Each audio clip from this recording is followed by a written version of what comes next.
todos. Muchas gracias por acudir a este acto. Tras unos minutos de espera, yo creo que ya es el momento de dar inicio. Muchas gracias singularmente, Vicente, por haberte incorporado. Sabemos de toda tu actividad cultural en Madrid, en instituciones varias. Tino, por supuesto, súper veterano de la casa, en el mejor de los sentidos, por lo que ello comporta de experiencia, de sabiduría y de seguimiento leal continuo, ¿no? De enseñanza. Gracias, Ángel, también, compañero de la directiva, y lo mismo Andrés Menéndez, presidente adjunto. Ahora me referiré a los amigos, a los compañeros de la mesa. Este acto es para mí de gran satisfacción. Primero porque damos continuidad a los encuentros de educación y salud. Solo el binomio que alberga el título ya indica el compromiso de la institución y, por supuesto, de la Asociación Española Iberoamericana de Medicina y Salud Escolar y Universitaria, que preside el doctor Antonio Sáez Crespo, y llevamos aproximadamente 3 años con este ciclo, con estos encuentros. De manera que estamos muy contentos. Ya hay una previsión para el mes de abril, probablemente se nos hable de la cultura de la pobreza, y tal vez en mayo sobre algunos problemas que afectan a los profesores, a veces por una violencia desde los alumnos hacia el profesorado, tal vez. Y con ello cerraríamos pues este curso 2017-2018. Pero además es de enorme satisfacción porque el ponente que hoy tenemos, el doctor Luis Octavio Solano Luengo, es un amigo al que hacía unos cuantos años que no veía. De manera que es una satisfacción muy grande, Octavio. Sabía que habías estado aquí y allá y bueno, pues me alegro enormemente.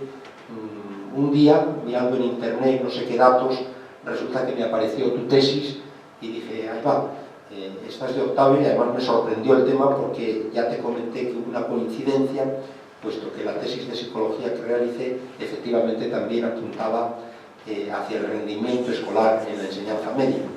De manera que coincidimos, como en otras muchas cuestiones, en la temática que también nos trae esta tarde al Centro Estudiante de Madrid, donde, por cierto, tienes tu casa. Pero permitidme que os lea algunos datos del currículum, también a ti, Armando, algunos datos del currículum del doctor Solano Luengo. Yo le he pedido que, por favor, me envíe el currículum abreviado, porque es el currículum que me había enviado inicialmente, eran cerca de 20 hojas, o sin cerca, 20 hojas, aunque yo traté de resumirlo, pero prefiero unas líneas que él mismo ha seleccionado. Doctor en Ciencias de la Educación por la Universidad Nacional de Educación a Distancia, también licenciado en Ciencias de la Educación, es decir, Pedagogía, diplomado, profesor de Educación General Básica, tiene la declaración eclesiástica de idoneidad en primaria, en la ESO y en bachillerato, diploma sobre modificabilidad cognitiva estructural en Jerusalén, firmado por Rubén Feuerstein. Perdón, porque hoy me está traicionando la tos.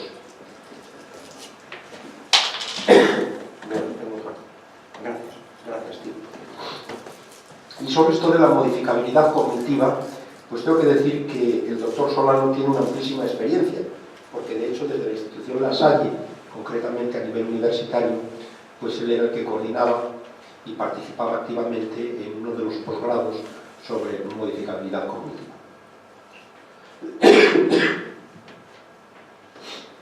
Diploma de posgrado en formación y actualización en dirección de centros educativos por el Centro Superior de Estudios Universitarios La Salle. Director del posgrado en metodología de intervención mediada en educación social y escolar. En este posgrado he participado con mucho gusto. Título propio de la Universidad Autónoma de Madrid. Coautor del libro Programa ARPA, Actividades, es el acrónimo ARPA de Actividades de Refuerzo del Potencial de Aprendizaje. Este era un programa que, en cierto modo, sustituía aquel de Feuerstein, el programa de enriquecimiento instrumental, pero que realmente lo abanderó la institución La Salle, con vuestra participación. Profesor del Centro Superior de Estudios Universitarios La Salle, director y coordinador de varios centros La Salle, sector Madrid, y profesor de Educación Secundaria Obligatoria de La Salle, institución que está aquí en Armix. Esto en líneas muy resumidas. Y como Luis Octavio pertenece al Colegio La Salle, permitidme que diga que estamos refiriéndonos a una figura pedagógica de gran relieve, Juan Bautista de La Salle, elevado en los altares. Nacido en 1651 y fallecido en 1719. Estamos hablando, por tanto, de los siglos XVII y XVIII.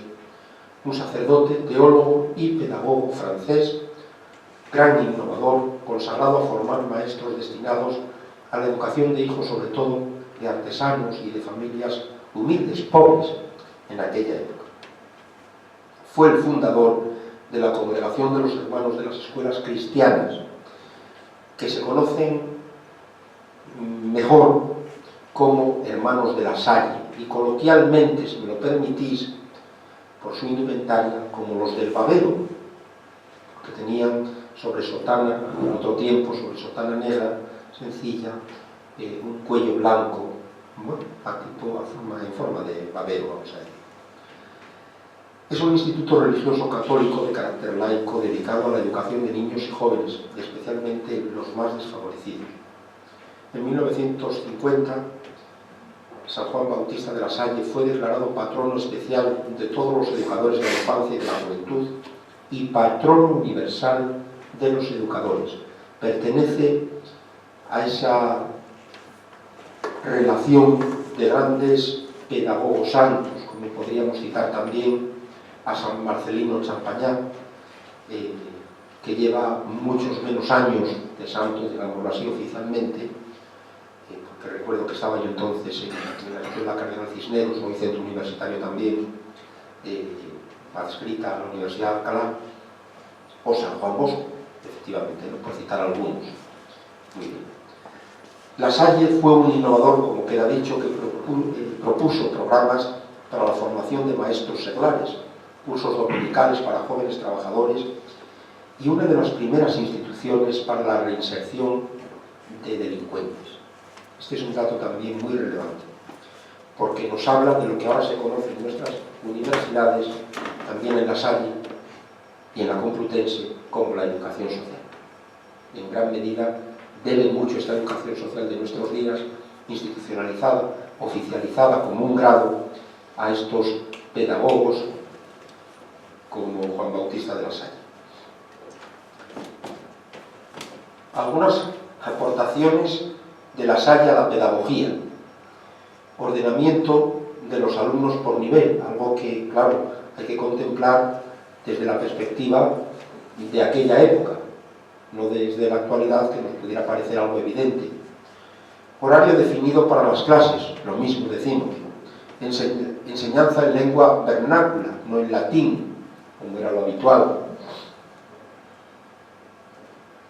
Apertura del primer correccional en Francia. De nuevo estamos ahí con niños, con jóvenes, a veces transgresores o considerados irrecuperables, y con los que se realizó una labor pedagógica de reeducación valiosísima, algo que en cierto modo se trae a nuestros días, con adultos también. Si la cárcel, si la institución penitenciaria debe cumplir una mera función sancionadora, castigadora, o también reeducar, reinsertar. En esa tensión nos hallamos, ciertamente, incluso los políticos. Nosotros pensamos que, por supuesto, también hay que reinsertar, reeducar a los que sean reeducables, obviamente. Apertura de la primera escuela de formación para maestros que se conoce. Autor de un manual pedagógico básico para los educadores católicos y muchos otros desde el siglo XVIII y hasta principios del XX. Interpretación de la cortesía y de la amabilidad como formas de caridad, algo que desarrolla también en su obra y que lamentablemente en nuestros días brilla muchas veces por su ausencia. La cortesía y la amabilidad. Fíjate que la amabilidad está incorporada incluso a un modelo de la personalidad reconocido internacionalmente, como es el modelo de los 5 grandes factores, donde uno de los factores por el cual se valoran las personas, la personalidad humana, es la afabilidad. Desarrollo de una teología de la educación y precursor de la actual escuela secundaria. Como dice la doctora Mari Rangel en su artículo Pedagogía lasaliana, o lasallista, pero bueno, aquí el título es lasaliana, Estatuto Epistemológico y Actualidad, la educación lasaliana o lasallista se fundamenta en los principios filosóficos del humanismo cristiano y del realismo pedagógico que en cierto modo se puede considerar realismo místico por su inspiración también en todo lo que tiene que ver con la espiritualidad cristiana. Juan Bautista de la Salle fue uno de los primeros, si es que no fue el primero, que organizó centros de formación de maestros, escuelas de aprendizaje para delincuentes, escuelas técnicas, escuelas secundarias de idiomas modernos, artes y ciencias. Su obra se extendió rápidamente en Francia y después de su muerte por todo el mundo. Hoy se puede decir que las escuelas de la Salle, en distintos niveles, incluso a nivel universitario, están en más de 80 países de todo el mundo. En más de 80 países. Algo parecido, vamos, ocurre con otras congregaciones también. El doctor Luis Octavio Solano Luengo trabaja actualmente en el Colegio Institución La Salle, en La Luche, centro educativo con más de 1.500 alumnos repartidos entre las etapas de formación profesional, bachillerato, ESO, primaria e infantil. Una institución, La Salle en general, por supuesto el colegio en el que está Luis Octavio, que tiene como centro la persona y los valores cristianos. El doctor Solano y un servidor coincidimos, como queda dicho, en el centro universitario La Salle de Aravaca. Yo entonces impartía, porque bueno, era el boom de la psicopedagogía, modelos de orientación e intervención psicopedagógica. En quinto, esto es, el segundo de psicopedagogía, pero era quinto, equivalía porque era una carrera terminal, una licenciatura. Unas titulaciones que imparte este centro universitario de Aravaca, propias de la Universidad Autónoma, que son todas las especialidades del magisterio, está también educación social, terapia ocupacional, así como algunas más, y por supuesto de posgrado.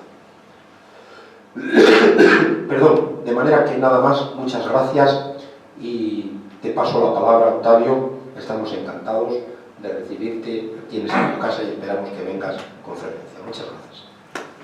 Bien, probablemente el protocolo, si no les importa, me gustaría levantarme para comentarles alguna cosita.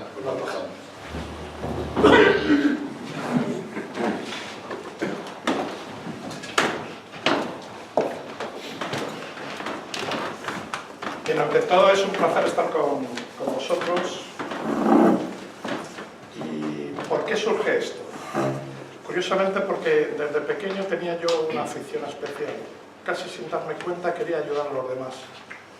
Después pasó unos años y tuve la oportunidad de estar con Feuerstein, que es uno de los pedagogos más importantes de la actualidad en el ámbito educativo. Y me sorprendió tremendamente que, ayudando a las personas con dificultad de aprendizaje, con los síndromes de Down, descubrió que eran capaces de lograr lo que ellos querían. Y lógicamente se hizo esta pregunta: si ellos son capaces de lograr lo que desean, ¿por qué no las personas? Perdonad, normal. E inventó un programa, diseñó un programa de enriquecimiento instrumental. Y ese fue el germen de este deseo. Durante 10 años, con una vorágine de trabajo que creo era excesivo, empecé a hacer la tesis doctoral, como hobby. Yo cada vez que digo esto, la gente se sorprende. ¿Cómo que como hobby? si hay personas de tu institución, otras personas que para hacer el doctorado exclusivamente se dedican por completo día y noche a la tesis doctoral. Pues por vocación, por apasionamiento, decídanlo ustedes como piensen y crean. Bien, pues surgió esto. ¿Y cómo surgió esto? En mi experiencia docente advertía que había personas que desarrollaban esto y había personas que desarrollaban esto. Y se podría plantear la relación entre lo aptitudinal, las capacidades cognitivas y las actitudes o técnicas de estudio. Esa era la hipótesis, ese era el planteamiento. Pues no lo sé, pero eso era el gran perfume, el gran deseo que yo tenía. Y lógicamente,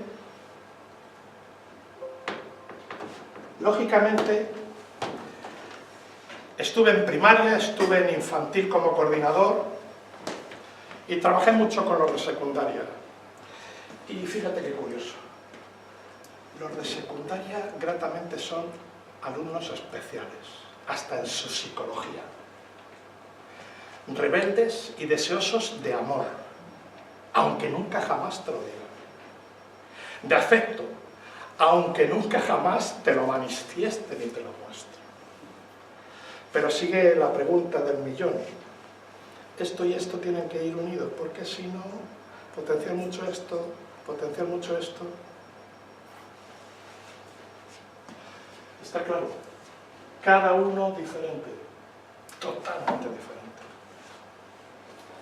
Algo en común, su rebeldía, su deseo de ser amado, aunque no lo reconozca. Y de forma especial, alguien, maestro, educador, mediador, que le acompañe, que le guíe, no que le fuerce, que lo observe, que interactúe con él.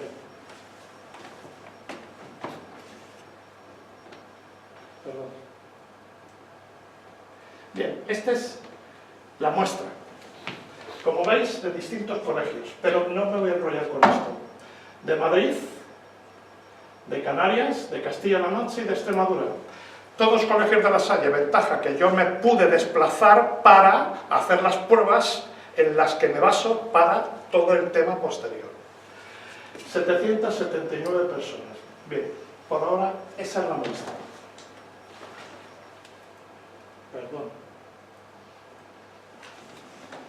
Variables para que de la ligera desestructuración mental cognitiva se una en un esqueleto mental estructurado. Variable dependiente, el rendimiento académico. Variable independiente, como he comentado, las aptitudes mentales y las técnicas de estudio.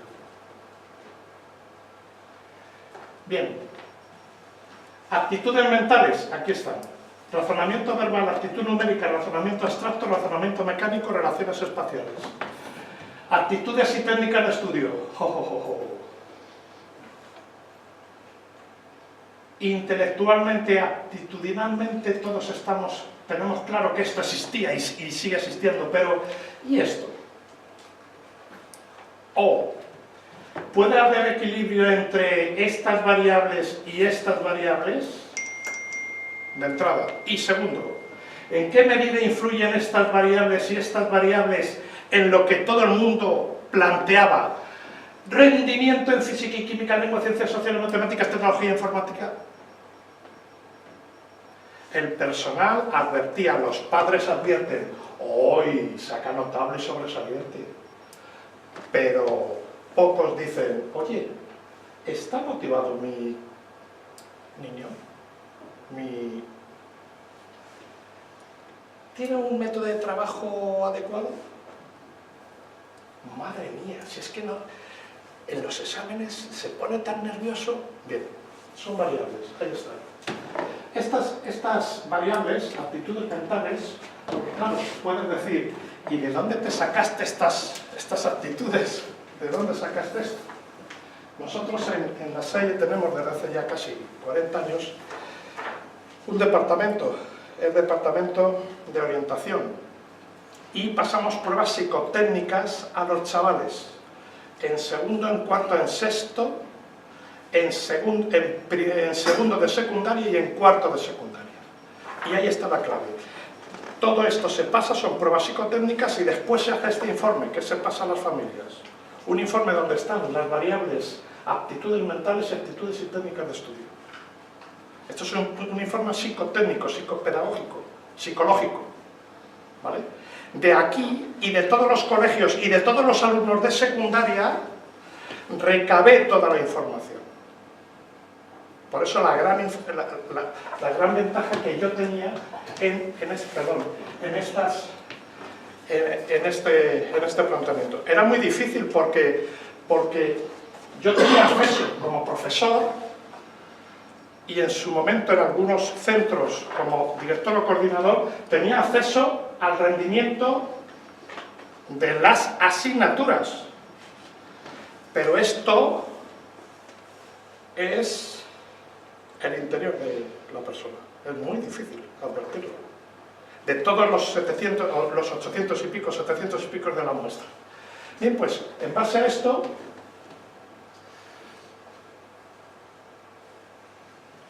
perdonad que siga insistiendo porque esto es fundamental, son las pruebas. Fijaos, segundo y cuarto. ¿Qué es lo que yo he intentado hacer? Verificar cómo empezaban en segundo y cómo acababan en cuarto. Y los cambios y los procesos de modificabilidad cognitiva estructural habría que advertirlo. Entonces, estas eran las pruebas que en segundo se les pasaba. Estas, las de cuarto, para estas aptitudes mentales. Y todas, como eje común, las aptitudes y técnicas de estudio, en esta prueba ITECA. Y de ahí salieron los resultados. Bien, sin grandes rollos, sintetizar todo 10 años en esto, disculpad que a cámara mire, esto es alucinante, y perdón por decir alucinante, porque fijaos, mirad qué curioso. Hasta ahora lo que había leído era: la motivación influye en el rendimiento académico más de lo que nosotros nos podamos imaginar. Yo tenía serias dudas de que me aprobaran la tesis doctoral, porque los datos que yo verifiqué y descubrí nos decían, miren, como suelo decir yo a mis alumnos, in need for fakes, flu. No influye significativamente. Esto decirlo en una tesis doctoral, y yo sé que a lo mejor me va a contradecir, pero ¿qué me está diciendo usted? Si siempre se ha dicho que significativamente la motivación influye en el rendimiento académico, ¿cuál es la causa por la cual? Esto que digo yo ahora, cuando ya me han aprobado la tesis, yo estaba acojorbado porque decía, ¡ostras! Me la van a tirar. Después diré la segunda, que es más compleja todavía. Influye, pero no significativamente. Quiere decir que en el estudio que yo he analizado hay otras variables que influyen más. Estamos hablando de secundaria. Y fijaos, por eso digo que en esta transparencia, sintetizar todo esto en esta transparencia es complicado. Mirad, esta es la variable que más influye en el rendimiento académico de los de segundo de secundaria.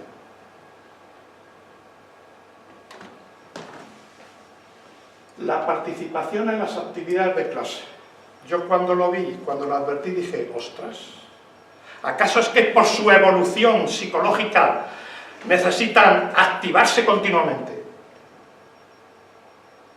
propulsarse cognitivamente y emocionalmente? ¿Acaso la pasión de su planteamiento psicológico les lleva a veces no razonadamente a participar en las actividades de clase? Y en cuarto de secundaria. Atención con esto, porque cuando se lo digo a los chavales y se lo digo a los padres, dicen, hombre, por favor, cuarto de secundaria. Le preguntan, atención, fijaos, sistematización de un método de trabajo personal. A los padres le dices, ¿tu hijo estudia en casa? Yo no lo veo. Le preguntas a los chavales, ¿cuánto estudias?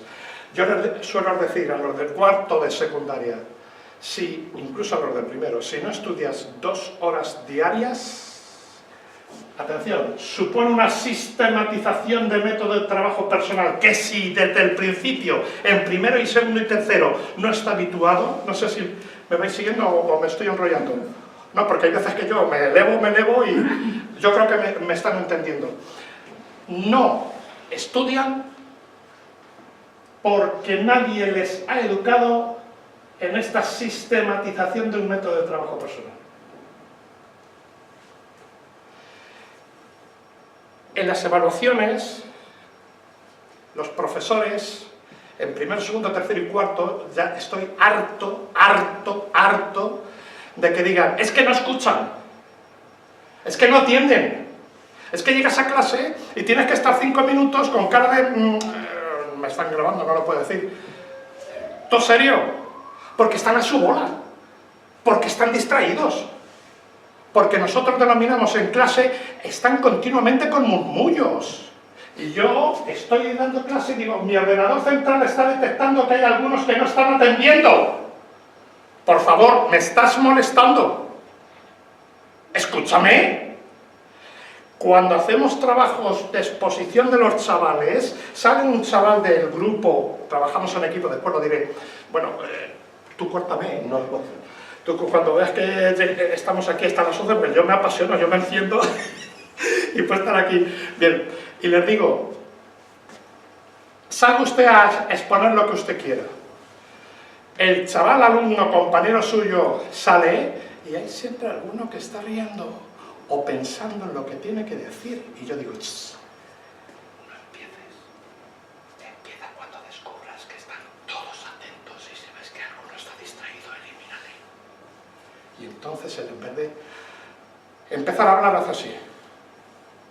Y cuando él se siente automotivación, cuando se siente a gusto, se siente escuchar, qué bonito, qué bonito. Y más, diga lo que diga, se siente escuchado. Eso es alucinante. Bien, acabo. Participación en las actividades y sistematización del trabajo.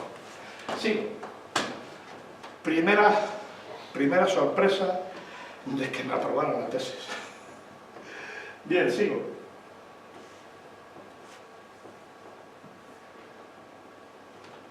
Segunda. Este tío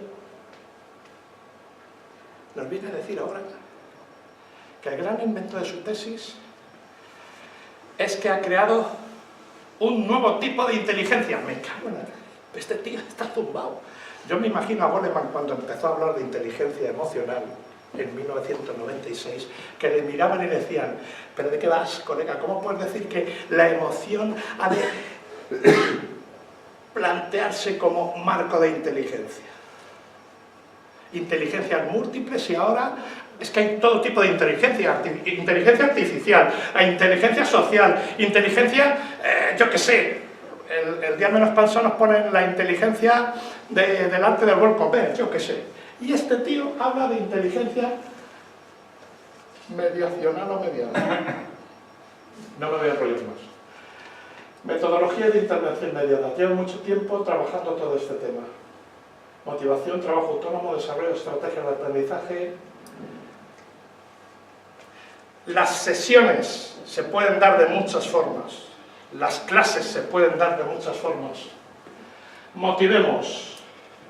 Y a veces yo hago secuencias de simulación. Nos imaginamos qué y le lanzas lo que tengan que hacer como desarrollo. motivación. Y ahora trabajen. Después de decir lo que tenéis que hacer, ahora trabajar. Y después, desarrollo de estrategia de aprendizaje. Aquí, Valentín sabe que yo en este tema de las estrategias es impresionante. Pero le dices, ¿qué es lo que has tenido que hacer para realizar bien el trabajo? Mirad, yo os puse esto y el tribunal se quedaba alucinado.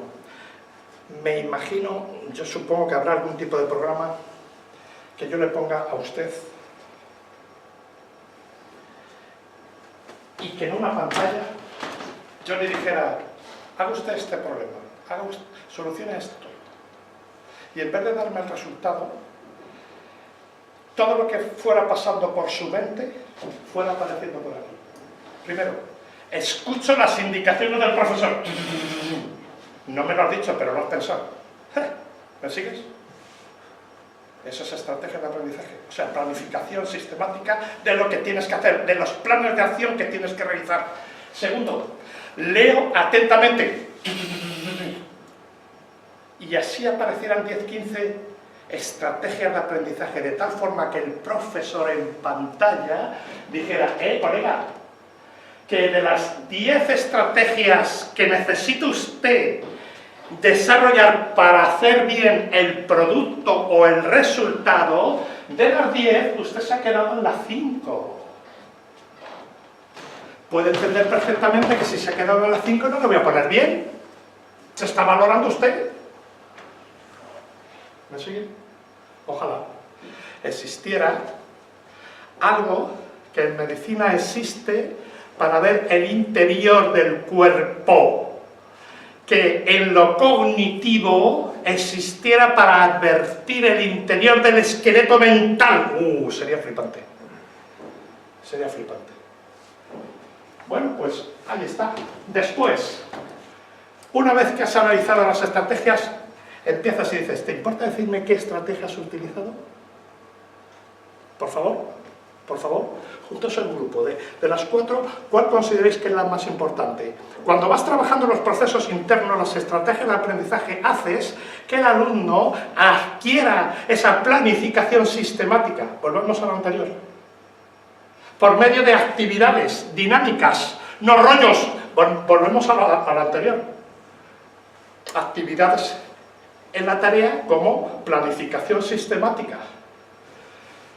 Y después, atención con esto, que usted me diga las estrategias que ha utilizado y que me diga un mensaje que usted ha aprendido. Lo que yo le estoy haciendo es que de lo concreto, desarrollo de estrategias, llegue a lo abstracto, al mensaje. ¿Y qué es lo que pasa? La gran pregunta que yo siempre me hago. No sé si me seguís lo que estoy diciendo. ¿Me sigue usted, por favor? Si usted me está diciendo un mensaje, un contenido, una frase con sentido, yo puedo dudar de si usted lo ha comprendido o no, o lo más que ha hecho ha sido elevarlo de lo intuitivo, lo concreto, la actividad que desarrolle, lo ha catapultado a el intelecto. Y ahí se queda. Si ese es el proceso, no hay comprensión del aprendizaje. ¿Me seguís? ¿Cómo advierto dando la sesión, intuyo, valoro, observo sistemáticamente el proceso? Cuando yo le digo, este mensaje que usted me ha planteado, esta frase con sentido que usted me ha planteado, póngame un ejemplo, transferencia del aprendizaje, aplicabilidad del aprendizaje, aplicarlo al ámbito de la vida.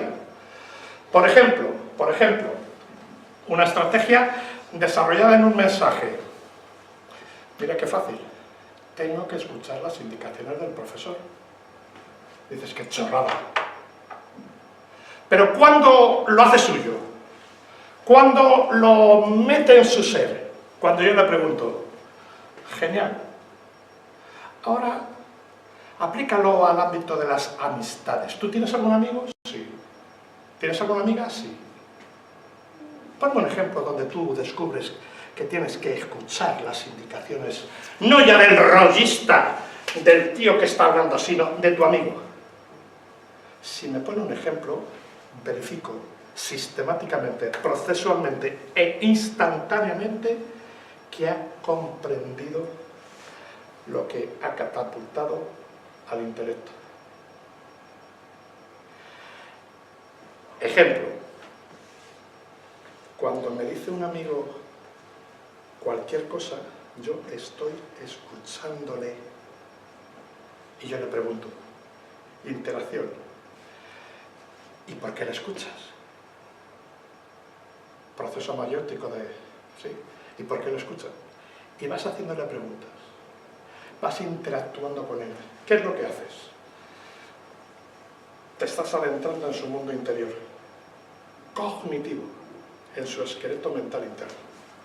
Qué bonita labor. Es como el que en medicina advierte y ve lo que va haciendo. Una amiga mía la han operado de cadera. Y decía, si es que yo estaba viendo lo que me estaban haciendo, ojalá esto existiera, pero en el proceso cognitivo, en el desarrollo de las estrategias, como os he dicho. ¿Cuántas estrategias has utilizado? Esta sí, esta no, quítala, corta, y al final dices, ¡Dios! Lo he conseguido. Perdón por lo de Dios. Bien, seguimos. Si es que yo no me puedo emocionar. Bien, voy a pasar de esto.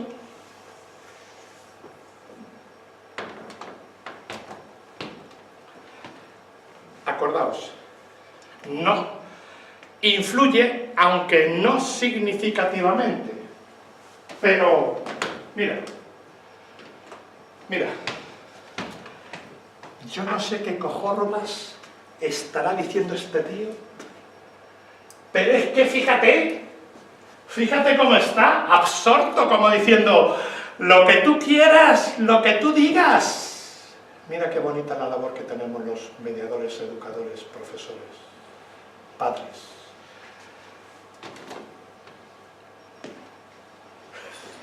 ¡Wow! ¡Un avión! Algo nuevo para él. Mira, observa. Una de las mayores gozadas mías como profesor es cuando logro el silencio vibrante. Cuando los alumnos están escuchándote motivadamente, cuando están casi comiéndote porque lo que estás diciendo o la simulación que estás realizando, lo están, vamos, iba a decir que te comen. Es alucinante. Yo suelo hacer, venga tal, pero no sé qué, pum, y me paro, ¡guau! Ese silencio vibrante, motivador, es flipante. Porque están en mi sintonía de onda. Tiene una ventaja y un inconveniente. La ventaja, que eres capaz de moldearles, de educarles. El inconveniente, que cuando se fíen demasiado de ti, advierten tus imperfecciones. Y eso a veces viene bien, pero a veces es peligroso. ¿Vale? Bien, motivación. ¿Por qué pongo esto? En la metodología de aprendizaje nuestro tenemos trabajo por equipo y una herramienta que es Chromebook. O sea, no tenemos libro digital. El primero no hay libro digital. El año que viene el segundo, el siguiente el tercero y el siguiente el cuarto. Miren. Yo no sé si sabrá mucho, pero lo que sí puedo intuir, que está, no sé si motivada, pero sí activada. Y lo grandioso, yo sobro. La gran virtud del mediador es que cuando ha hecho lo que ha hecho, para que el alumno trabaje autónomamente, y tú, aunque desaparezcas, él desarrolla las estrategias idóneas, ahora se llama trabajo autónomo y responsable, y de esa forma tú lo único que haces es equipo. A ver cómo vais. Es otro estilo. Sigo con el tema de motivación. No me digas tú que esa cara yo no la ponía cuando me daban clase a mí, hace años. A lo mejor ponía la cara de decir, coño, cállate ya, que ya estoy harto de ti. Trabajo por equipo. Bien.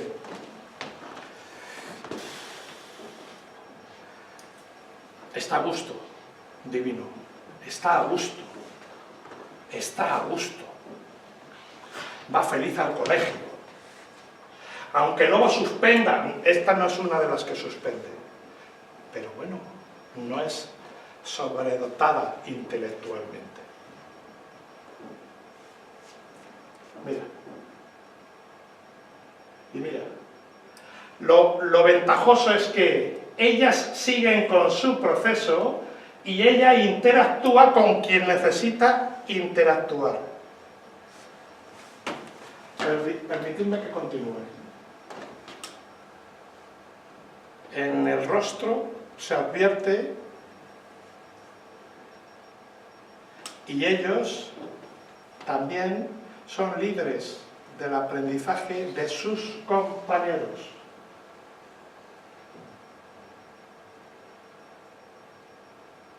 Ahí está el profesor, incluso hasta mal sentado, pero le va siguiendo y observa que están en equipo. Estos ya son de tercero, ¿correcto? Todavía no tienen el Chromebook, no tienen el ordenador porque todavía no ha llegado, pero fíjate cómo están en equipo y están escuchando las indicaciones del profesor. Bien, voy a pasar, atención, porque en esta dinámica de aprendizaje cooperativo con el Chromebook también tienen su libreta, pues para ir adentrándose en el aprendizaje en base a lo que se establece o se va estableciendo según la tarea. Bien. Aprendizaje cooperativo y Chromebook. Claro, esto es lo que les motiva. A veces más que las palabras del educador. Y la labor de mediación, el nuevo estilo de educación es mostrar lo que tienen que hacer para que ellos lo realicen. Y como nosotros tenemos una herramienta que es SciENet, que es una plataforma de información con las familias, hay otros sitios que tienen otra plataforma, pues subimos a SciENet las tareas, de tal forma que ellos, tú simulas 5 minutos de meterles en el ajo, de motivarles, y luego le dices, y ahora a currar. Y ya buscan la información, hacen lo que tengan que hacer, trabajo personal, y luego a veces por pareja, preguntan al profesor. Cuando levantan la mano digo, hago así. ¿Y a quién preguntan a sus compañeros? Y solo y cuando sus compañeros, que no siempre, muy pocas veces, no saben responder, o al equipo, entonces preguntan al profesor. Y el profesor astutamente, o el mediador astutamente, no le da la respuesta. Le dice, vete a internet y búscalo. O vete a tal página y localízalo. Y cuando están en internet se le dice, tienes el libro digital. Ventaja del libro digital, que te sintetiza el contenido. Desventaja de internet, que tú puedes ir y hay tanta información que tú tienes que saber, y si no, que te ayuden tus compañeros a seleccionar la información. Que eso les cuesta bastante. Bien. Por tanto, primero, motivación. Segundo, herramientas como el Chromebook y el trabajo en equipo. Ya voy acabando. Esto es algo fundamental. La experiencia mía dice, podemos entenderlo, cuando el chaval descubre que el colegio y la familia están unidas, el chaval sale adelante. Esa es mi experiencia de un montón de años. Eso es como que esto es algo. Esto, cuando se lo escuchas cuando lo dices a los padres, desde los planteamientos de ligera desestructuración, porque si digo desestructuración ya me tira la silla. Claro, si un chaval en casa vive una desestructuración familiar Si un chaval en casa escucha, ¡ah, es que el profesor! Perdón por la expresión. La ha cagado. Familia. Profesores unidos. No siempre pasa esto. No siempre pasa esto. La relación familia-colegio, esto es fundamental, Cuando van a hablar con el tutor, cuando van a hablar con el profesor, cuando van a hablar con dirección, con jefatura de estudio, sin nombrar. Último, son casos concretísimos. En el colegio hay voy a simularlo para que después no puedan...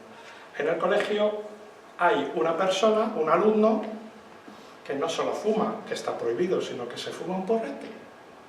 Y no lo sabes, no lo descubres. Pero resulta que llega a clase, ¡ay, que me encuentro mal! ¡Ay, que voy a vomitar!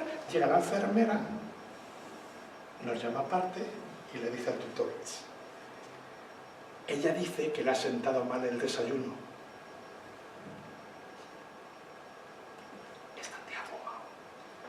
Llega a casa y le cuenta la milonga. Llega el padre a hablar con la directora y le dice, pero hombre, ¿cómo va a desconfiar usted de mi hija?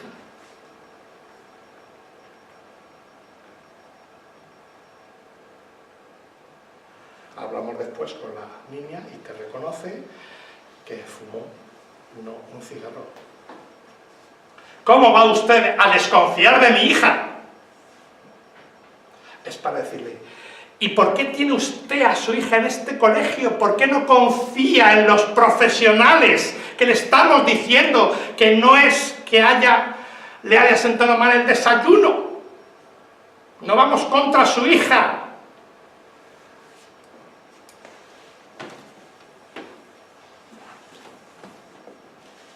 Otra clave fundamental, el marco de convivencia. Unir a esto, atención, este es el caballo de batalla. Y hay otro caballo. No se estila esto. Hablas de esfuerzo y parece que tiene ciertas connotaciones con ámbitos políticos, con ámbitos de no sé qué. Pero si es que hay que esforzarse y hay que ser responsable. Otro aspecto esencial. La importancia de la autoestima. Hay alumnos que viven muy ansiosos. Atención, uy, esto es peligroso. La ansiedad no solamente la produce el ambiente escolar, sino y en ocasiones el ambiente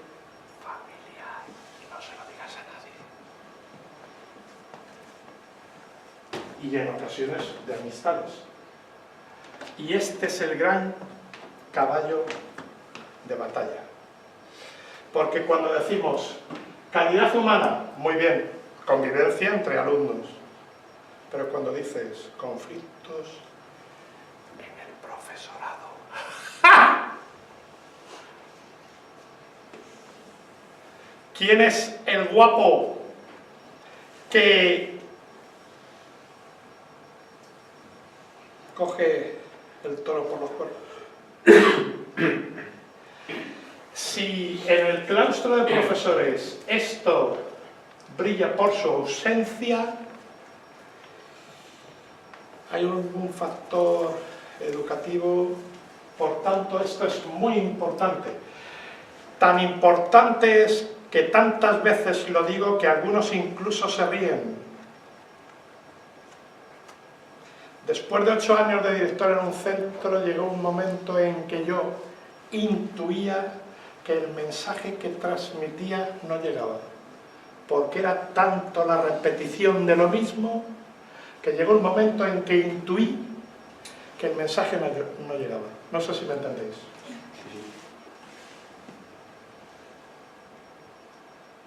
Solo posterior, solo después es cuando advierten de, oye, aquello no estaba tan mal. este es un caballo de batalla, ¿eh? Hay pocos cursos que se precien en decir estrategias de mejora de la convivencia y de la relación en los conflictos que existen entre los profesores. Los inspectores tienen miedo a coger este tema. Algunos directores tienen miedo a coger este tema, porque entre otras cosas sí que están muy bien preparados. Y sobre todo, tienes que ser un líder tal y un ser tan testimonial, porque si no la cagas en un segundo.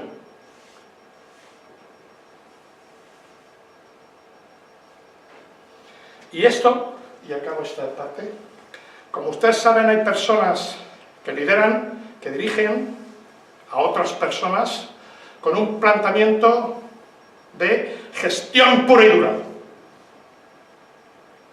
Objetivos, resultados, y todo eso por ello. Y en el equilibrio está la virtud. Hay otras personas, calidad humana, relación interhumana, irnos de convivencia, pasárnoslo genial, ¿vale? Ni uno ni otro, pero en el equilibrio está la virtud, como lo mismo con los alumnos. El que es tremendamente exigente, concepto de autoridad. Algunos profesores son tremendísimamente exigentes, claustro de profesores. Hombre, es religión, hombre, es tecnología, hombre, es educación física. No, perdona. Has sacado 4,9, suspenso. Toma las narices que tienes, tío. Por el contrario, hay otros, hombre, si tiene buena actitud, si es majo, si sus padres llevan un montón de tiempo en el colegio, hombre, hay que darle otra oportunidad.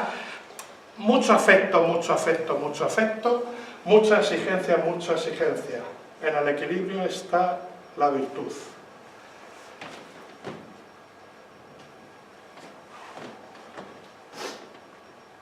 Nos cuesta mucho adentrarnos en nuestro mundo interior. Y bueno, esto ya sabéis, lo esencial es invisible a los ojos, son la superficie. ¿Qué queréis que os diga que no sepáis?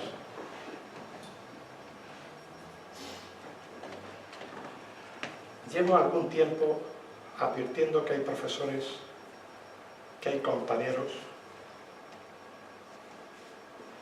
siempre están protestando, siempre están con el tema negativo. Colega, tómate unas más si quieres y te molesta el estómago, pero sé proactivo. Mira con otros ojos la realidad. Imprime sinergia, positividad.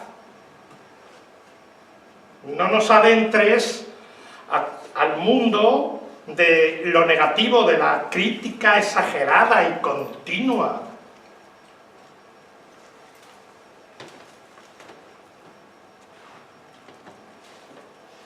Cuando le pones a los chavales esto, dicen, ¡hola! Esto sí lo entienden. Que me esfuerce, perdonad. Tú no estás jugando en actividades extraescolares fuera y el entrenador no te dice que... ¿Eso qué significa? Si no entrenas suficientemente, no vas a llegar a la meta, por mucho que quieras. Bien. Nuestro objetivo es que suban. Todo el tema de aprender a aprender. Desde la perfección clara y precisa, desde el empleo de estrategias, desde la flexibilidad del pensamiento, del control de conducta.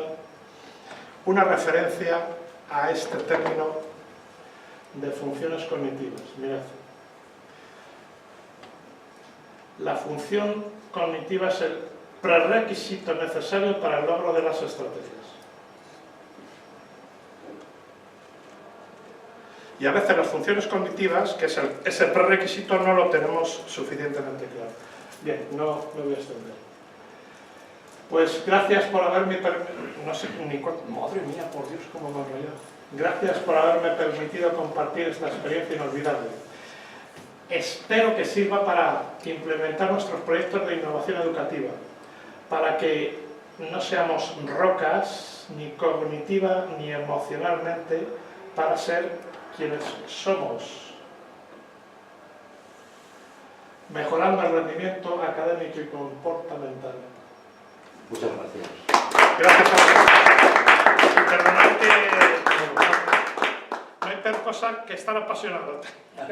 Estamos en muy buena hora, me voy a poner de pie si me lo permitís. Octavio. Si queréis hacer al menos una pregunta o algo, no sé, alguna, yo lo primero, o alguna indicación.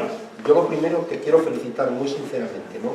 Primero porque sé y se advierte toda tu experiencia docente, y fíjate que lo dice una persona que en gran medida es un teórico de la educación, y ojalá, porque no en vano, aunque ahora se ha cambiado el nombre del departamento, hemos pertenecido, tú lo sabes bien, Antonio, a la teoría de la educación, pero miramos a menudo todas las actividades pedagógicas desde nuestra torre, desde nuestra atalaya, y no tenemos esa experiencia que tienen educadores como tú desde la educación inicial, desde la educación infantil, primaria, secundaria y universitaria.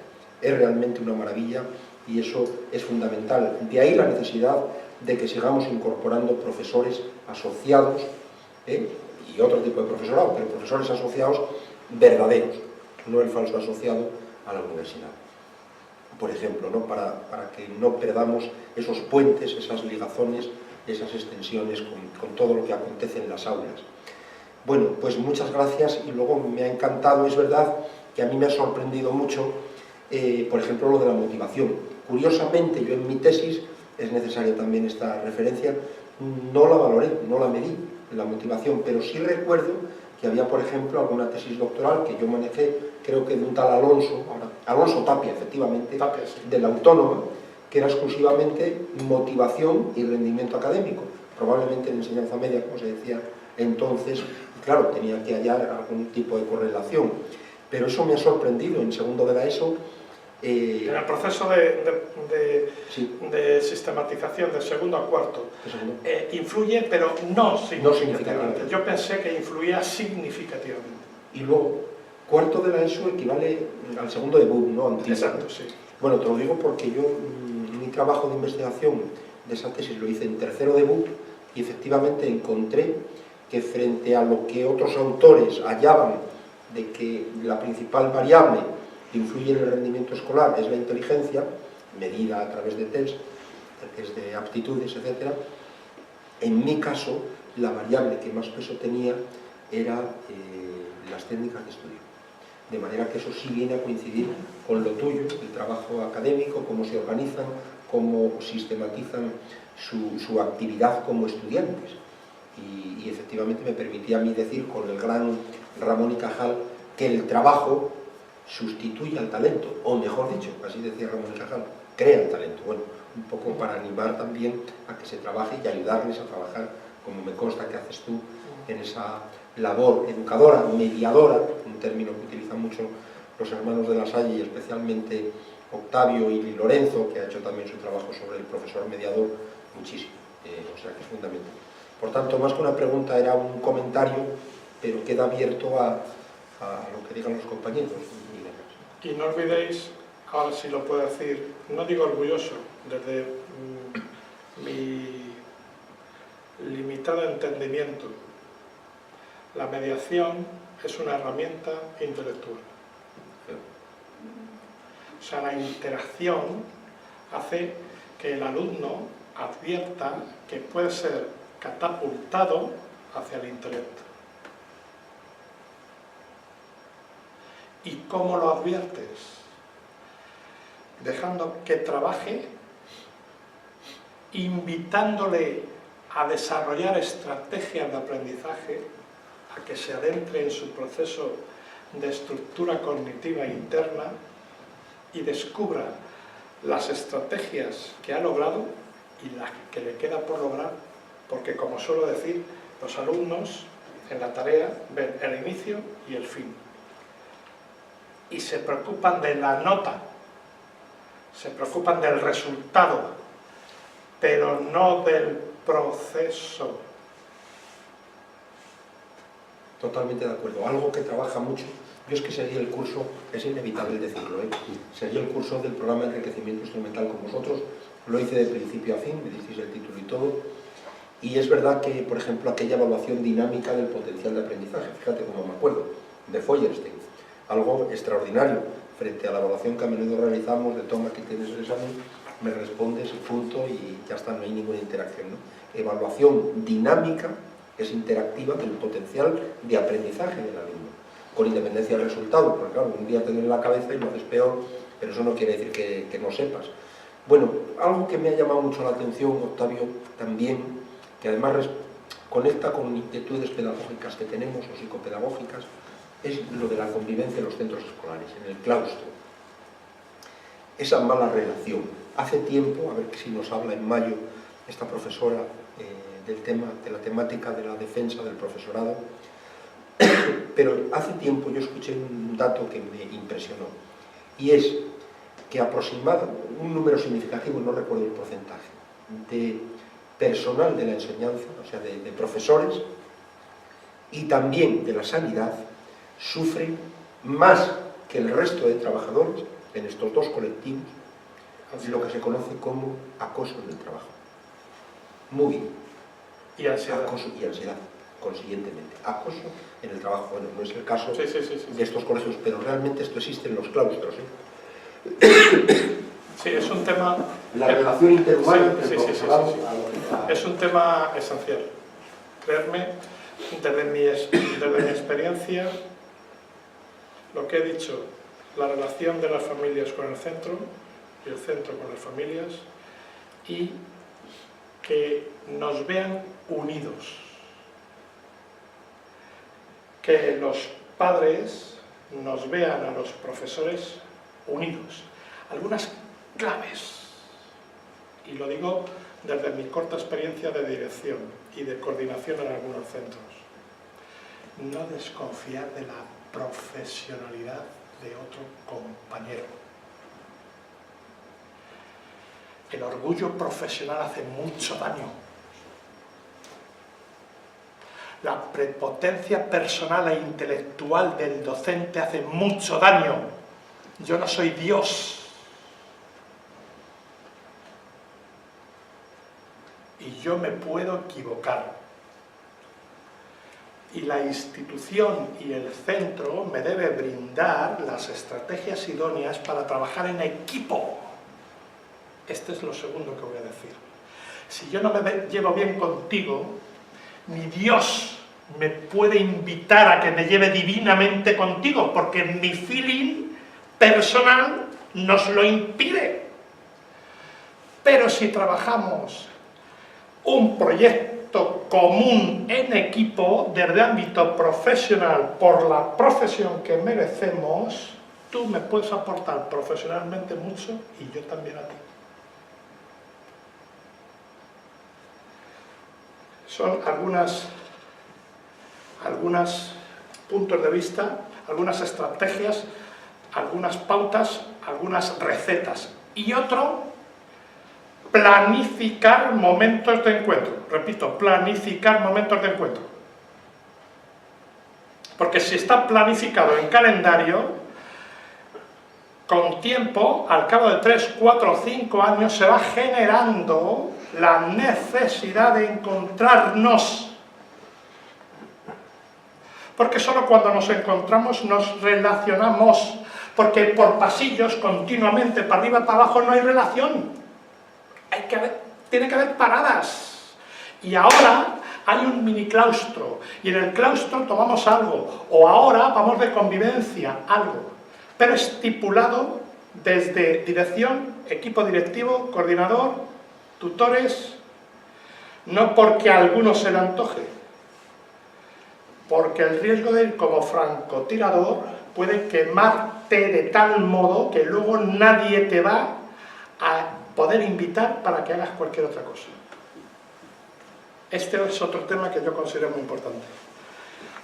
Porque claro, cuando el director es consciente que la calidad, el potencial humano es esencial para el desarrollo institucional educativo, lo planifica. No lo deja al azar. Son claves esenciales. Y bueno, y el resto, los padres, hay que ser serios y hay que ir todos a uno. Un profesor no puede dudar de la profesionalidad de otro profesor cuando está en entrevista personal. Es que este profesor, ¿cómo cojones se te ocurre dudar de la profesionalidad de tu compañero? Si eso va en contra tuya, tolete. Sí, tú, que me estás mirando. A ver si te enteras. Claro. Una pregunta, totalmente de acuerdo, pero ¿tenéis algo, alguna experiencia en torno a lo que se ha venido llamando escuelas de madres y padres, y que en México yo escuché una expresión que todavía me gusta más, que es escuela de familias? Sí, lo llamamos relación colegio-familia. Entonces, el Departamento de Orientación de La Salle, de todos los colegios, junto con el responsable de educación de toda España y del sector correspondiente, en nuestro caso Madrid-Canarias, trabaja unos temas. Esos temas se ponen en un folletito que se saca a color, que se llama díptico. Y eso es la herramienta, el contenido que se trabaja con los padres. Por ejemplo, todo el tema de salud. Por ejemplo, todo el tema de las... el consumo de... sí, o la salida. Exacto. Y luego el otro tema de las redes sociales y demás. El otro tema, la autoestima. Hay múltiples temas. Me parece que son 12 o 13 temas, dependiendo para infantil, primaria, secundaria y bachillerato. Por ejemplo, el tema de secundaria, el tema de la ansiedad. El tema de la amistad y el afecto, que lo valoran mucho en secundaria y de forma especial en primero y segundo de secundaria. ¿Y por qué lo advertimos? Porque cuando hablas de tema afectivo, no sexual, afectivo, cuando hablas del tema de amistad, del tema de relaciones, los chavales se quedan locos, o sea, se quedan extasiados. Por tanto, se intuye que les interesa. Y algunos otros temas. Está estipulado y estructurado desde hace ya, pues a lo mejor 10 o 15 años. Sí, yo quería Sí, perdón. quería señalar que desde el punto de vista científico, pues para la medicina escolar o la salud escolar o el bienestar de los escolares, esta etapa es una etapa fundamental del desarrollo. Daros cuenta que coincide con la preadolescencia, la adolescencia e inicio de la juventud. La secundaria, la ESO y el bachillerato es un momento donde las necesidades de los adolescentes son mínimas. Como no tienen necesidades, no mueren, no enferman, van al colegio, nuestras sociedades no están dentro de la agenda política y social ni de los gobiernos ni de las instituciones. Son los profesores, los colegios, por lo que les toca, y los padres por lo que les toca. El resto de los ministerios se mantiene al margen. ¿Cuáles son los problemas fundamentales que tienen? Pues es que no mueren. Y si mueren, mueren de accidentes y muy poco suicidio. ¿Y los problemas que tienen? Pues fíjense, nuestra visión es integrar. Como ellos no van a ir a los servicios de salud y a los servicios de orientación, después de crear unos magníficos servicios de orientación en España, los servicios de orientación escolar y vocacional, luego SOED, luego EPOE, no asisten los muchachos. Tenemos los servicios, no tienen que presentar ni siquiera el carnet de identidad, estamos allí para orientarles. Ellos no se sienten enfermos. El 90% de nuestros adolescentes están o sanos o muy sanos. Si se sienten sanos, no está en la agenda política. Nada más que aquello que nos molesta, por ejemplo ahora la violencia de género, por ejemplo ahora el bullying, por ejemplo ahora que secuestren a los niños de los colegios, por ejemplo que se quede la niña embarazada. Entonces, si eso molesta a la sociedad o a los dirigentes, pues entonces van a hacer, si hay violencia, pues vamos a hacer programas escolares integrales. Y todos vamos a hacer educación vial y todos vamos a hacer... ¿Qué es lo que sabemos? Pues sabemos hoy que la educación, el ir a la escuela, el estar escolarizado, el haber un maestro, el estar en una comunidad educativa, va a proteger a la niña del embarazo en la adolescencia. Las niñas que van al colegio y que hacen educación secundaria quedan menos embarazadas, tienen menos embarazos que las niñas que abandonan, tienen abandono escolar. ¿Qué es lo que sabemos? Que ese abandono y que ese abandono escolar y por lo tanto ese embarazo no se reparte por igual en toda la población. No, me ha tocado a mí. Toca en determinadas familias que tienen y comunidades que tienen factores de riesgo. El principal factor de riesgo, el maravedí. Las zonas, regiones, familias con menos recursos económicos y por lo tanto sociales son las que van a sufrir con más rigor estos problemas. Luego tenemos la violencia, que empieza. La mayoría de las enfermedades que padecen los adultos se inician en este periodo. El consumo de tabaco, el consumo, el ejercicio físico, la obesidad, el número de horas de sueño, la autoimagen. Fíjense que la autoimagen que estábamos hablando aquí son pocos, pero muy graves los casos en los que los niños no aceptan su imagen. ¿Por qué? Porque va a dar lugar a gravísimos trastornos del comportamiento y de la conducta alimentaria. Pocos casos, pero muy graves. El tema del género, pues estamos en uno de los objetivos fundamentales del Real Decreto que rige las enseñanzas de la ESO, precisamente es el aprendizaje, el desarrollo de las conductas y comportamientos de respeto hacia nosotros, de los valores más idealistas. Bueno, pues el bullying, la violencia de género, el trato con sus iguales, eso no es que haya la hora de la educación cívica o la hora de la educación religiosa, es que todas las asignaturas son transversales, son ejes transversales, todas las asignaturas, todas las horas que el niño esté en casa con la familia, con los profesores, va a estar impregnado de esa valoración igual de los niños y de las niñas, donde el juego va a ser un medio más de socialización y de aprendizaje. Por eso, tantos problemas como el tabaco, el sueño, fíjense, las drogas, la obesidad, el embarazo en la adolescencia y el bullying en estos momentos van a estar en la agenda política de los gobiernos en función de los intereses de esos políticos. Si llega el escándalo social, por ejemplo, pues el tema del secuestro de los niños, pues no significa que no haya habido secuestros, los ha habido siempre. Los habrá. Violencia, siempre la ha habido en la escuela, unos chicos contra otros, una banda contra otra, los de un colegio contra el otro, pero los profesores sabemos unirlo como con competiciones escolares. Estamos bajando el índice de violencia a una competición escolar, de baloncesto, de balonmano, es decir, que podemos reconducir, si conocemos las herramientas, podemos reconducir esa natural competitividad que surge en el niño de este grupo de edad hacia técnicas que mejoren sus competencias.